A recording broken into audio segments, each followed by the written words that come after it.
What's up, everybody? I am Brandon, and we got a buttload of Cyberpunk and Witcher news to talk about today. Looks like both of their next-gen updates are going to be taking a little bit longer than we expected. I got all that and more. Another episode of Game Corner.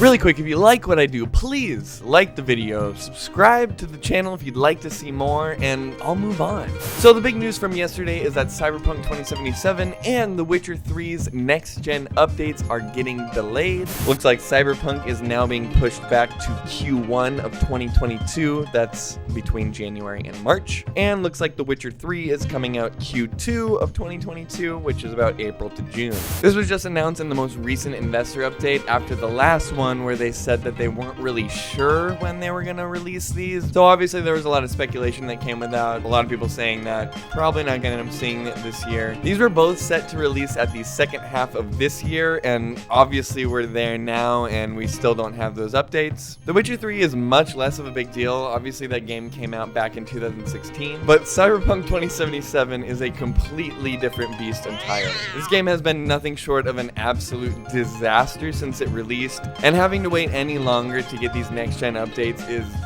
a killer for this game. It already seems to kind of be on its last leg here. It's practically left the minds of every gamer around at this point, and it really is just one bad news story after another. Of course, when these do finally come out, they'll be free updates, so if you already own the games, it's not like you're gonna have to pay any extra. And it does sound like they're gonna be adding some Netflix Witcher TV show inspired items to The Witcher 3. So there's definitely some cool stuff to look forward to there. That being said, this just is really not looking good for Cyberpunk. As we all know, it had a seriously rough launch, and it's pretty much not gotten fixed much since then. And I'm having a really hard time believing that when this update comes out, people are gonna care at all, honestly. It's really sad because I think there's a lot of good stuff about Cyberpunk. It's a pretty fun game to play, you know, when it's working, of course. I do want to throw out there that I definitely don't think this is like the employees' fault, any of the developers that are actually working on this game. This is clearly a management issue, and I've actually went into pretty big detail about this in a previous video.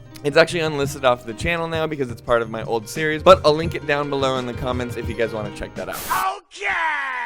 The game actually still sold pretty decently. I want to say back in August they announced that it was about 15 mil, 18 mil that were sold. Obviously that gets nowhere near the 30 million that they did expect to sell. That's still a pretty good chunk of cash though. I think they've actually made their money back on that game at this point. This all kind of leads us to the question, will this even be enough to bring Cyberpunk back from the dead?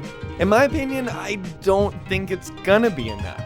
Of course, it's going to be cool when it's actually a working game, and when it does finally come to PS5 and Xbox Series X, hopefully it has those next-gen fidelity graphics that we were all expecting to be there in the first place. But I really think this game is sort of dead and gone at this point. Dead and gone. It's dead and dead and dead and dead and dead and... I think their best bet is to probably do a sequel, but even then, the name of this IP has been tarnished pretty hard. They'd really have to come around and do something big to make everyone care again. Anyway, that's about all the news I have on The Witcher 3 and Cyberpunk 2077 next-gen updates. What do you guys think? Does anyone still care about this game? Has anyone played it recently since they've done any of the updates? I personally haven't got a chance to come around to it again. There's just so many other games I'd rather be playing right now. Anyway, I'm Brandon. This was Game Corner. Remember to like the video if you like what I do. Subscribe to the channel if you'd like to see more, and have a kick-ass week.